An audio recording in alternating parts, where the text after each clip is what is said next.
Literally no one can hear me. But everyone can hear me now, great. We've only lost a minute, but let's get cracking with what I want to show you today. So I'm going to launch the software. If you all remember, we did the grand reveal of the new terrain system last Wednesday. Hopefully some of you got to play with it. Well, we continue to work on terrain and things relating to terrain. Me specifically working on the physics. So I'm going to show you some of that physics because I wasn't able to show you it last time. So, as you may know, this is our new terrain system, just one of our random terrains. I'm going to select some barrels and drop these down. I'm going to show you a little bit about object placement in a bit, but for now that should be enough barrels. And then click test game. Generating the physics used to take like a minute, which I thought was unacceptable. So I did some work on that. I think I can do some more optimizations, but now it's practically a couple of seconds and you've got your terrain. You can see the players running around on the terrain. Our cylindrical physics-shaped barrels are also responding to gravity. We're going to add some splashies when things enter the water. As you can see, they'll continue to roll down. I've put cement in all the barrels, so they will continue to charge to the bottom of the river. And we've also got water interaction as well. So I can drop into the water, and you'll see also you've got underwater fog now. So the objects will just disappear into the nowhere, and then we're back on the coast again.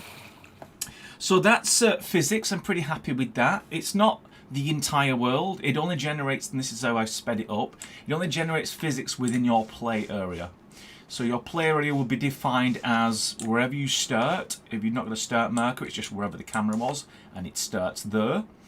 Or if you place objects down, it will use those objects. It'll figure out, oh, that's your game level, and then create a perimeter around those, and then that's your play area.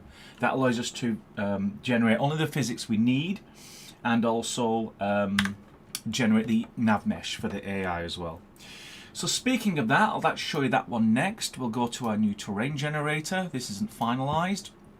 We're going to do some more improvements, some little graphics at the top, but for now I've got my little mountain range up in the clouds right now, so let me just get down to a nice flat bit. This will do.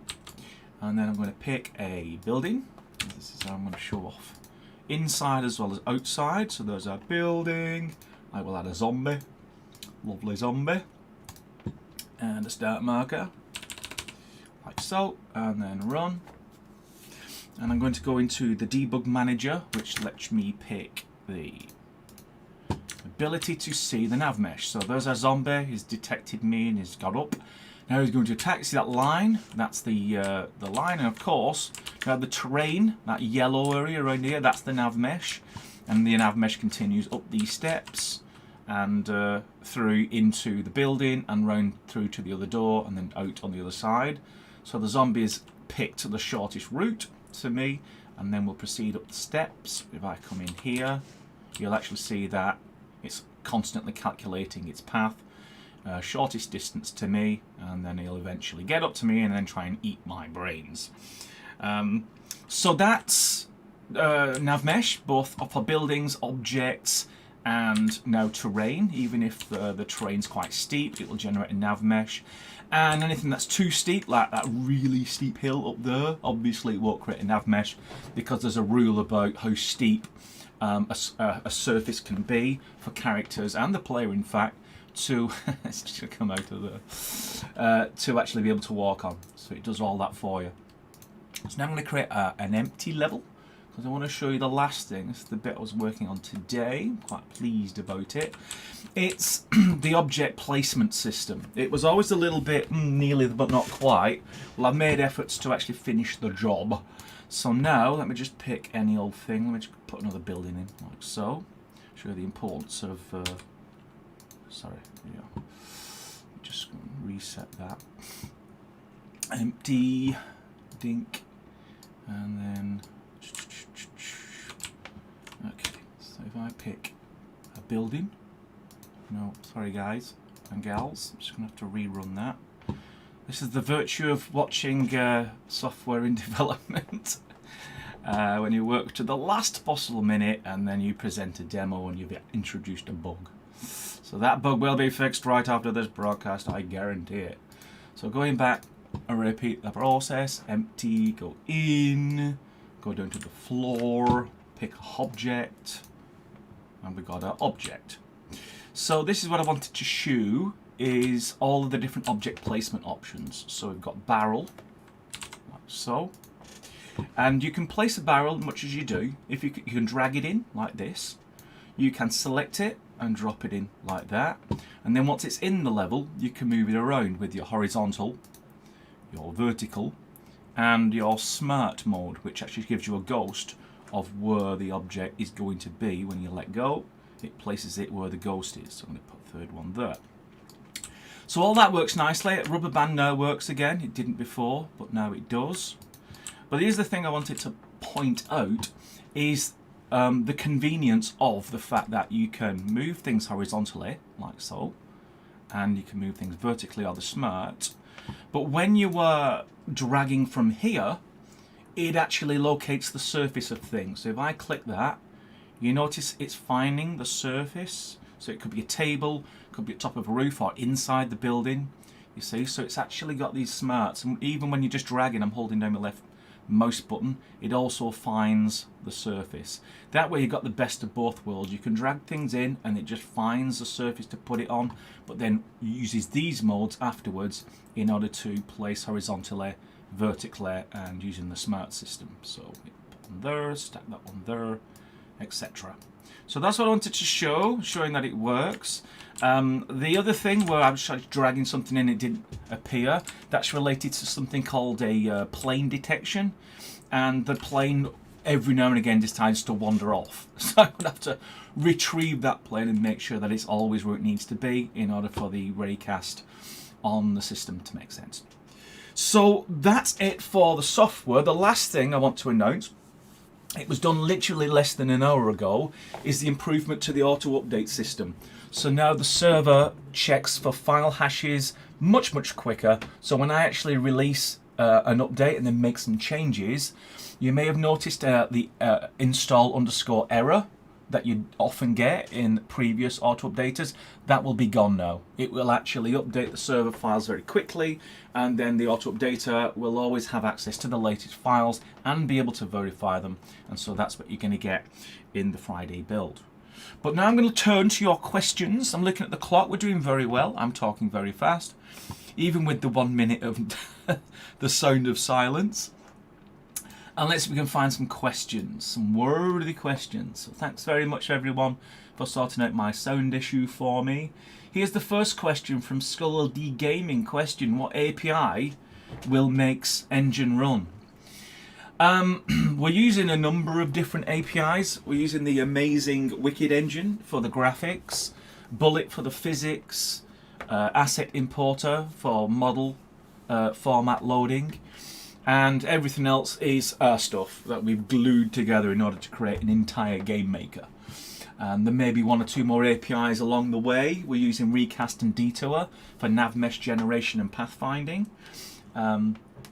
And those are the big ones. Those are the main ones. As you can see, you know, they're all heavy hitters, good solid industry APIs, and hopefully when you put it all together, it makes a really cool game maker. So here's a question from Tommy Oliver: how much the software will cost?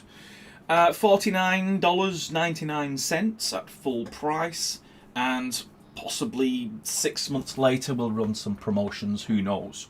But the full price is $50, and that's a lifetime license for GameGuru MAX. So once you buy it, you can use it for as long as you want. It won't expire after a year.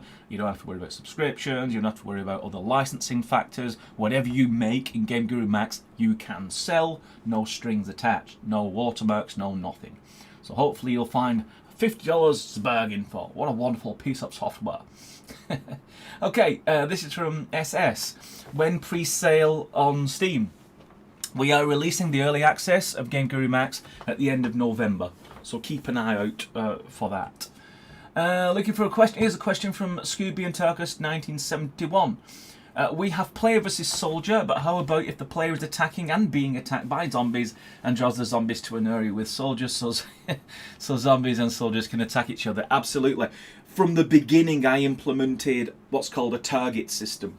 So you give a character a target. It's not necessarily going to be the player. It could be another soldier or another faction or zombies attacking pretty much anybody or the nearest thing, including a soldier. So that implementation has happened. I've just not experimented yet with the giving one enemy the target of another enemy. But in theory, yes, that will actually be out of the box, no problem. It's up to you who attacks who. After all, it is your game design. Looking for another question. This is from Retro Game Block. Will the final version allow access past the current end of map bones message? Yeah, that's the play area at the moment. It makes sense to confine all of the physics generation and Nav Mesh generation to just the area that 99 times is where your level's going to be situated. And it just makes a lot of sense when you can click test level and get into your test levels very quickly. I suppose the question is, can we switch off the play area and then just have infinity? Well, I do want to do that. I think there are scenarios where you want to just wander off into the hills for a very long time. I saw some really cool community creation where I think it was like a spaceship just flying between the mountains. Of course, you wouldn't be able to do that with the play area borders active. Not saying we'll actually have that ready for the early access one, because again, you'd have to generate an enormous amount of physics and nav mesh. But perhaps you could have it so you switch it off, but then you don't generate physics and nav mesh. So maybe, you know, you just have wandering around the terrain, but you can't go through the terrain, or at least a very quick system to make sure you don't fly through a mountain. So yeah, let's discuss that in the forums. I think if there's enough cases for saying, yeah, you kind of need to be able to switch it off, then we'll look at those case studies and then see if we can add a little tick box, perhaps in the developer mode section or in the advanced section. So another question, who's got the next question for Oli? Here we go, this is from Steve Bovis. Are we going to have audio sound effects for movement depending on what surface the terrain is, snow, dirt, instead of the default sound we always had? Yes, absolutely. The material system is already in place. It's part of, again, the physics carries that information, so we'll be able to populate the, as you're walking on the terrain, it will tell you what material is, and we've got a lot of different sound effects for things like grass and stone and snow and stuff like that. That just needs to be coupled up. I'll be doing that when I start improving the player effects system. That's just not only what the player sounds like, but all of the visuals associated with, say, the player getting hurt and dying and things like that. So that'll all happen. It's called the footfall system, and that'll happen when I do the player stuff next week. Okay, looking at the clock, we have gone over the 15-minute mark, so as is my custom, I'm going to pick questions from people who have not asked a question before, and if that's not the case, I'll just go back to the top and pick the first two. So who's not asked a question yet? Loretta, your question is, will we be able to convert games we have created in the first version of GameGuru MAX to VR once VR is available? Absolutely, it'll be out of the box, so you create your GameGuru MAX game, use keyboard and mouse and your monitor, and you make it and you're happy with it. When we actually release the VR part and the button appears and you can click the button, your game will just work. There'll be no conversion process. It will just give you the VR controls, you put your headset on, now you're running around the game that you've created in VR. That was always our intention. So yeah, no worries there at all. Okay, who's got a question? This is a new question person from Dennis Balagna. Balagna, yeah, I got that right. Hooray. Will there be friendly AI where we could, for example, call on an AI squad member to move in on the enemy? Absolutely. There are 3 types of character logic. There will be the enemies, there will be the neutrals, and then there's the allies. The allies will ally to the player. So when you get within an ally, the ally will join you, and then they will help you battle through the level of enemies you may have placed down. Again, that was built in from the start with the AI system, and you'll be able to assign characters to be allies or neutrals or enemies, and then group those together, so you could have one set of allies who are factioned to another, and same with enemies. but not neutrals. Neutrals will just wander around following their own particular behaviours with the visual logic system. And I'll show you a little bit more on that when it's further along.